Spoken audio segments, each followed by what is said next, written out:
क्या रेंज है इनका, ठीक है। अब ये रेंज क्यों है ये समझिए, और पिछले एसे में क्या कमी थी जो उनको 15 नंबर कम के आसपास दिख रहा था। पिछला कॉपी जो मैंने दिखा उसमें एक दो ऐसे बहुत अच्छा था, एक में कुछ कमी थी, इस वजह से थोड़ा फ्लक्चुएशन है। इनके ऐसे में अरे मेरी पॉजिटिव क्या कॉपी है, ओके ठीक है, इसमें पॉजिटिव क्या है, म्यूट कर लेंगे। इसमें पॉजिटिव क्या है कि इनमें डायमेंशंस भी बहुत अच्छे से बनाए गए हैं, ब्लूप्रिंट अच्छा है इनका, और अपने ब्लूप्रिंट के इर्द गिर्द ये लिखते हैं, ठीक है, इर्द गिर्द लिखते हैं। इसके अलावा इनके ऐसे में फ्लो है, यानी आप अगर एक बार रीडिंग करना शुरू करते हैं, जैसे आप न्यूज़पेपर देखते हैं, उसमें आप अगर एक संपादकीय पढ़ते हैं जो आसान भाषा में लिखा रहता है, तो आपको वो दोबारा नहीं पढ़ना होता है, एक बार ऊपर से नीचे तक पढ़े और आप समझ जाते हैं कि अच्छा क्या लिखा गया है, ठीक है। बहुत सारे संपादकीय आते हैं, जैसे आप शशि शेखर हैं, बहुत अच्छा लिखते हैं, है ना, आप लोग पढ़े भी होंगे उनके बारे में, तो एक बार पढ़ेंगे आपको पता चल जाएगा। शुरू में कहानी देते हैं, फिर वो समझाते हैं मुख्य विषय, और अंत में निष्कर्ष कर देते हैं अपने शुरुआत से जोड़ के, ठीक है। तो इनके ऐसे में फ्लो बहुत अच्छा है इनके ऐसे का, ठीक है। तो वो उनको फायदा देगा, इस वजह से कुछ चीजें हैं जैसे, अच्छा यहाँ देखिए पॉजिटिव क्या है, यहाँ तक तो ये बहुत अच्छा से लेके आए हैं। अब यहाँ क्या करते हैं, आप मैं पढ़ के सुनाता हूँ आपको, यहाँ क्या लिख रहे हैं, ये लिख रहे हैं अब प्रश्न यह है कि पर्यावरण असंतुलन क्या है, इसके सॉरी इसके इसका असंतुलित कारण क्या है? हाँ प्रभाव क्या है? असंतुलित होने से कारण एवं प्रभाव क्या है, यानी अब पता चल रहा है कि अब आने वाले भाग में ये क्या चर्चा करेंगे। शुरू में ये भूमिका बहुत अच्छा दिए हैं, 1.5 पन्ने में ये भूमिका लिखे हैं, बहुत रिपोर्ट दे रहे हैं, कुछ उदाहरण दे रहे हैं, ठीक है, केरल के वायनाड का उदाहरण दे रहे हैं, वैश्विक परिप्रेक्ष्य में भी उदाहरण दे रहे हैं, वेनेजुएला का उदाहरण दे रहे हैं। फिर यहाँ से आप बताना शुरू कर, ऐसे का यही फ्लो होता है ना। ऐसा नहीं कि अचानक का पैराग्राफ चेंज करके पता चल रहा है कि अच्छा थोड़ा 3 लाइन पढ़ने के बाद पता चल रहा है कि अब कारण बताया जा रहा है, ऐसा नहीं, पहले ही बता दे रहे हैं कि अच्छा इस तरीके से अब हम कारण देखेंगे। कारण हो गया, ठीक है, कारण में भी मानवीय और प्राकृतिक कारण क्या जिक्र कर रहे हैं। फिर यहाँ पे जैसे एक वर्ड जो है, ये सब नेग्लिजिबल है, बट फिर भी डिटेल में हम लोग चेक करते हैं तो ये सब पता चल जाता है। निश्चयवादियों का मानना है कि मानव दास है एवं प्रकृति मालिक है, मालिक नहीं, प्रकृति स्वामी है, ठीक है। ये तो कोटेशन है ना, ये लाइन है ना। तो वर्ड को ध्यान रखना है, बट इतना डिटेल में नहीं चेक होता है, तो इसके लिए ध्यान नहीं देना इन चीजों का। उसके बाद यहाँ पे गांधी जी का कथन, ये बहुत अच्छे से इस तरीके कोटेशन यूज किए हैं जो कि पिछले एसे में मिसिंग था, ठीक है। निबंध निबंध को रोचक बनाने के लिए ये सब करना बहुत जरूरी है, ठीक है। इसके बाद इनका अगला डायमेंशन प्रभाव का है, तो यहाँ से ये प्रभाव देते हैं, ठीक है। फिर प्रभाव लिखने के बाद यहाँ पे भी प्रभाव में आपको देखेंगे कि यहाँ पे आर्थिक प्रभाव, यहाँ देखिए हैशटैग दिया गया है, यानी यहाँ से ये आर्थिक प्रभाव दे रहे हैं, यहाँ पे सामाजिक प्रभाव का जिक्र कर रहे हैं, और भी अन्य प्रभाव इस तरीके से चेंज करते जा रहे हैं, ठीक है। फिर प्रयास लिख रहे हैं तो अंतर्राष्ट्रीय स्तर पर, ठीक है। फिर हैश देखिए अगला हैश का, यहाँ राष्ट्रीय स्तर पर क्या प्रयास है, फिर प्रयास में भी बढ़िया पॉइंट दिए हैं। फिर हैश देखिए अगला कहाँ है, तो उसमें आपको बिहार के स्तर पर क्या प्रयास, अच्छा हाँ, इनके द्वारा बिहार सरकार के क्या प्रयास हैं ये छोड़ दिया गया, ये मिसिंग है, तो ये भी ऐड करते तो और बेहतर होता, चूंकि हम लोग एग्जाम बीपीएससी का दे रहे हैं, बिहार से जुड़ा हुआ है, तो ये देना बहुत जरूरी था, खैर ठीक है। इसके अलावा इसका कंक्लूजन भी बहुत अच्छा है, ठीक, यहाँ लिखा वेरी वेल रिटेन और बहुत अच्छा फ्लो है, तो इसका आपके नंबर पे प्रभाव दिखेगा। लेकिन ये कॉपी किनकी है, एक बार आप सिर्फ अनम्यूट कर लेंगे, ठीक है। जी ओके, म्यूट करना हरिओम बहुत पड़ेगा। हैजीनेस है, आप म्यूट कर लीजिए, ठीक है, कोई बात नहीं, म्यूट कर लीजिए। मैं क्या बता रहा हूँ देखिए, आपका ऐसे जब पढ़ा मैंने तो मुझको बहुत अच्छा लगा, ठीक है, और फिर मेरी दिलचस्पी हुई आपके जीएस पेपर को देखने की। लेकिन जीएस पेपर देखने के बाद जो है हमको मतलब इसमें बहुत सारी कमियां नजर आई, ठीक है। ये आपका पहला अटेम्प्ट था क्या, इससे पहले आप नहीं लिखे थे? चीज सर एक्चुअल में जॉब में भी सर समय नहीं मिल ठीक पाया। ठीक ठीक, ओके ओके ओके, म्यूट कर लीजिए, है ना। तो आपके उत्तर में ना, आपके इसमें दिखता भी है, ठीक है, कुछ क्वेश्चन अच्छे लिखे गए हैं, कुछ में मिसिंग है, ऐसा लग रहा है कि आपने पहले से जो उत्तर प्रिपेयर कर रखा था, बस उसको जाके आप वहां पे उगल दिए हैं, ठीक है। आपको ध्यान देना होगा कि क्वेश्चन का डिमांड क्या है, ठीक है, तो उसके अनुरूप लिखना है। ऐसा नहीं है कि आप जो तैयार करके आए वही लिख देंगे। निबंध आपका बहुत अच्छा है, लेकिन इससे वाले भाग में थोड़ी कमी है। इसके अलावा प्रश्न के अनुसार आपका उत्तर नहीं है, कुछ प्रश्न ऐसे हैं जिसका सिर्फ एक ही पार्ट को आप डील किए हैं, दूसरा पार्ट मिसिंग है, उसके बारे में आप लिखे ही नहीं है। तो ये सब तो निगेटिव चीजें हैं, ठीक है, इस पे आपको ध्यान देना होगा। यहाँ पे जैसे आप लिख रही हैं 1800 61 के अधिनियम के बारे में, तो 2 पॉइंट लिखे हैं, वो भी बहुत नॉर्मल पॉइंट है। ठीक है, आपको लिखना होगा कि इसमें सदस्यों की संख्या बढ़ाई गई, 3 सदस्य जोड़े गए, बनारस के राजा पटियाला के राजा थे, सर दिनकर राव थे। फिर आलोचनात्मक समीक्षा करके आप 1-2 पॉइंट जोड़ सकते हैं कि हालांकि इसको सुधारात्मक रूप में देखा गया, लेकिन भारतीयों के जनजीवन पे इसका कोई व्यापक प्रभाव नहीं दिखा। ये सब जोड़ना है किसी तरीके से, ठीक है, फिर निष्कर्ष देंगे। उसके बाद बिल्कुल देखिए सर। एक चीज और जोड़ देते हैं सर, कि इनके द्वारा जब लिखा गया है, तो आप जब आंसर लिख रहे हैं, जैसे मैं मान के चलिए इसको मैं मिटा देता हूँ, ठीक है, एक उदाहरण के लिए इसको मिटा दिए। अब इस उत्तर में पता ही नहीं चल रहा है कि आप कहाँ पे हेडिंग दे रहे हैं, कहाँ पॉइंट बना रहे हैं, कहाँ क्या कर रहे हैं। डिटेल में पढ़ने, जैसे यहाँ देखिए, ये इसका भूमिका है। ठीक है, सब लोग देखिए यहाँ तक इतना भूमिका लिखे हैं, फिर यहाँ से लिखे भारत छोड़ो आंदोलन के कारण।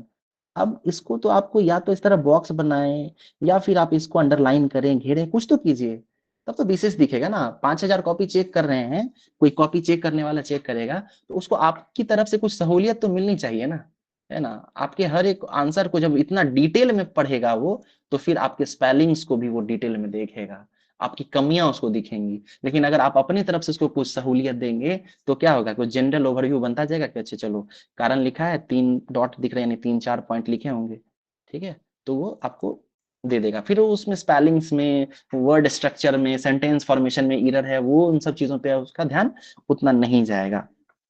ठीक है, 8 अंक के बिल्कुल प्रश्नों सर। में पॉइंट्स में उत्तर लिखना है, शॉर्ट में लिखना है। जी सर, आप बोलिए। नहीं सर, जल्दी कंटिन्यू करिए। ओके ओके, अच्छा। मेरे सर चूंकि पूरे दिन इसी काम में लगे रहे, तो बैटरी भी बहुत कम है, ना संक्षिप्त में हम वही यहाँ बताते पे जाते हैं। तो हो रहा है। जी जी। अच्छा, इसमें भी वही है, सब हेडिंग नहीं दी है आपसे। कुछ क्वेश्चन में आपको मैप का प्रयोग करना चाहिए। देखिए, संथाल विद्रोह के बारे में किस तरह डील किया जाए, मैंने पिछले कॉपी में बताया भी था। तो उन चीजों को बहुत सारे डायमेंशंस में ब्रेक करके और फिर बनाते जाइए। इनके द्वारा पैराग्राफ में लिखा गया है, 8 नंबर के क्वेश्चन में भी इतना ज्यादा लिख दे रहे हैं पूरा, मतलब बात कम निकल के आ रहा है, पॉइंट कम है, ठीक है, फैक्ट्स कम है, और उसके इर्द गिर्द बातें बहुत ज्यादा हैं। तो वो शॉर्ट आंसर जो होता है ना, उसमें इसका ज्यादा आपको फायदा नहीं मिलता है। हाँ, यही अगर लंबा क्वेश्चन है, अगर उसमें आप बात घुमा रहे हैं, तो क्या होगा, वो दिखेगा क्या, 6 पन्ने में लिखा गया है। लेकिन ये 8 नंबर वाले में तो आपको कोई फायदा नहीं मिलेगा, बहुत अच्छा भी लिखेंगे तो 5 नंबर मिलेगा। इससे अच्छा फैक्ट भर देना, ठीक है, उसके बारे में जितनी जानकारियां हैं 2 पन्ने में भर देंगे, तो काटते काटते भी नंबर देगा, तो कम से कम हर फैक्ट पे आधा नंबर, 1 नंबर भी देगा, तो 5-6 तक उसकी मजबूरी हो जाएगी देनी। अच्छा, और फैक्ट्स में लिखने पे, पॉइंट में लिखने पे क्या होता है कि आप ज्यादा सेंटेंस नहीं बनाते हैं, तो शाब्दिक अशुद्धियां भी कम होती हैं, देखने में भी बहुत अच्छा लगता है। ठीक है, मैं कुछ कॉपी, एक कॉपी में आपको बहुत अच्छी दिखा देता हूँ। ठीक है, लास्ट ईयर भी इनके द्वारा कॉपी भेजी गई थी, और वो सेलेक्टेड कैंडिडेट भी हैं। ठीक है ना, ये मैं दिखा देता हूँ, मैंने इनका रीडिंग कर लिया है। ठीक है, रीड कर लिया है मैंने इनके कॉपी को, लेकिन अब इवेल्युएशन, क्योंकि हम लोग एक कॉपी को 2-3 बार पढ़ने के बाद ही उसमें मार्किंग करते हैं, तो ये देखिए इनके द्वारा लिखा गया है। ठीक है, राइटिंग भी देख सकते हैं इनका। इसके अलावा जो मुख्य बातें हैं उसको अंडरलाइन भी किया गया है। ठीक है, ये अभी ऑफिसर हैं बीपीएससी में, मैं आपको दिखा देता हूँ कि लास्ट ईयर भी इनकी कॉपी चेक की गई थी। और मजे की बात है, क्योंकि मेरे पास था ये, यहाँ देखिए सचिन लिखा हुआ है, इसमें आपको अभी 6 कॉपी दिख रही होगी। 3 कॉपी मेरे द्वारा चेक की गई थी, वो है, और 3 कॉपी बीपीएससी के द्वारा चेक करके आई, वो, उनके मार्क्स बिल्कुल टैली कर रहे थे। ठीक है, मैं आपको दिखाता हूँ पहले एसए का कॉपी। ठीक है, अब ये देखिए, ये लास्ट ईयर इनका 69th में ये एसे लिखा गया था, और इस एसे में इनको 160 के अराउंड मार्क्स दिए गए थे, आप गौर कर रहे होंगे। ठीक है, मतलब मुझको अचानक मिल गया ये कॉपी, मैंने ये रखा भी था, बहुत अच्छी कॉपी थी ये। अब इनका मैं दिखाता हूँ आपको एसे में इनको मार्क्स कितना मिला है, ये देखिए 163 मिला है, मतलब संयोग बस लगभग, मतलब 3 नंबर का ही इधर उधर है ना। बहुत अच्छा लिखे थे, इस बार भी इनकी कॉपी बहुत अच्छी है। मैं आपको इनका एक वो दिखा देता हूँ, जीएस का कॉपी, किस तरीके से जीएस का अप्रोच करते हैं सचिन। ओके, ठीक है, ये देखिए 1861 वाला, मुख्य प्रावधान लिखे हैं, पॉइंट में उत्तर दिए हैं, प्रभाव लिखे हैं, अंत में निष्कर्ष दे दिए हैं।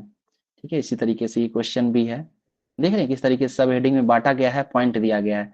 अब क्या होगा ना, इससे पता चले, मतलब एक ओवरव्यू अगर लेगा कोई चेक करने वाला, तो देखेगा कि 5 पॉइंट लिखे गए हैं, 5 फैक्ट्स बताए गए हैं, तो 4 नंबर देगा। यहाँ देखिए मैप शुरू में ही बता दिए हैं, कारण लिखे हैं, तो 3-4 कारण पहले दे दिए हैं।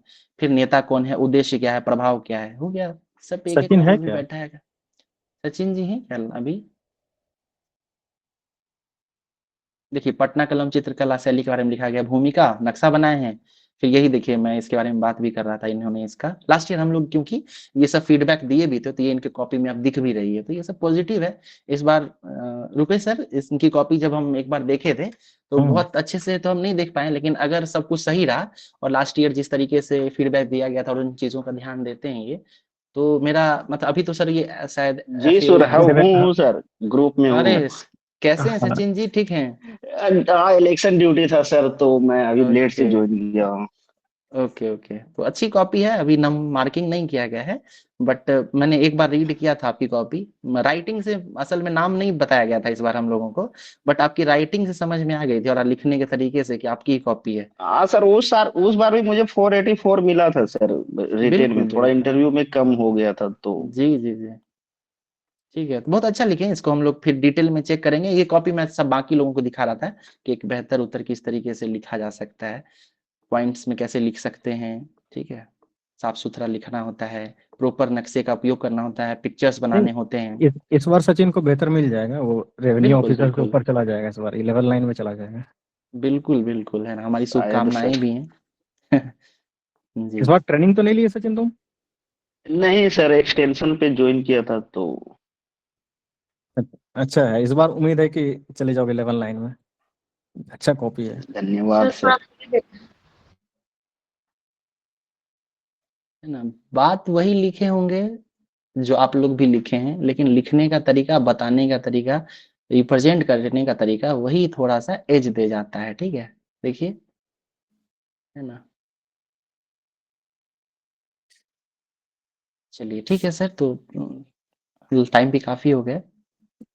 बिल्कुल, तो लास्ट में यही है सर कि जो लोग भी जितना भी लिखे हैं, अब आप अपने इंटरव्यू की तैयारी में लग जाइए, क्योंकि इंटरव्यू भी काफ़ी इंपॉर्टेंट सेक्शन है आपका। और वो उसमें अगर कम मार्क्स आ गए तो, और मेंस में भी कम मार्क्स आ गए तो फाइनल सिलेक्शन भी नहीं हो पाएगा।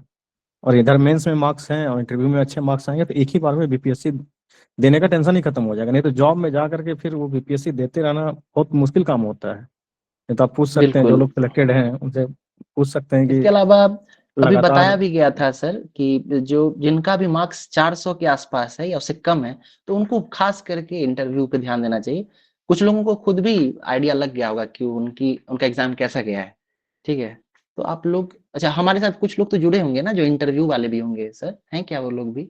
जी सर, है लोग। ओके, तो अब आप लोग इंटरव्यू क्लासेस में भी हैं, तो आपको तो आइडिया होगा कि कैसा चल रहा है क्लास, है ना। बिल्कुल, सब लोग लगातार पढ़ते रहिए, ठीक है, अलग अलग चीज। और सबसे बड़ा चीज ये है ना सर कि अगली वैकेंसी कब आएगी ये कहना मुश्किल है, क्योंकि 17वीं की तरह का पोस्ट आना हर बार नहीं आता ऐसा पोस्ट।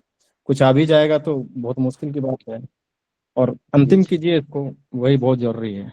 ठीक है, बिल्कुल। ओके सर, टाइम भी बहुत हो गया है। हेलो सर, एक डाउट थी। हेलो सर हाँ हाँ, जल्दी जल्दी पूछ लीजिए क्या डाउट।